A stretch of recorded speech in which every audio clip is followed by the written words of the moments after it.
ইরানের শপিং কমপ্লেক্সে ভয়াবহ অগ্নিকাণ্ডে নিহত অন্তত ৮, আহত ৩৬। স্থানীয় দমকল বিভাগ বলেছে যে ভবনটির আবরণ দাহ্য হওয়ায় আগুন দ্রুত ছড়িয়ে পড়ে।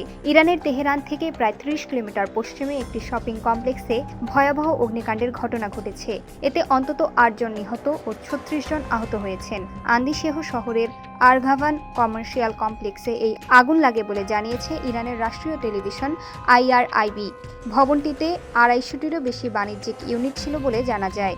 ইরানিয়ান স্টুডেন্টস নিউজ এজেন্সি আন্দিশেহ শহরের দমকল বিভাগের প্রধান আলী পাইদারানের বরাত দিয়ে জানায়, স্থানীয় সময় বিকেলে আগুন লাগার খবর পেয়ে দ্রুত ঘটনাস্থলে উদ্ধারকারী দল পাঠানো হয়।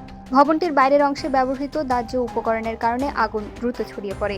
এদিকে ISNA ইরানের রেড ক্রিসেন্ট সোসাইটির বরাত দিয়ে জানায়, ঘটনাস্থলে 7টি সক্রিয় উদ্ধারকারী দল ও অনুসন্ধানী কুকুর মোতায়েন করা হয়েছে।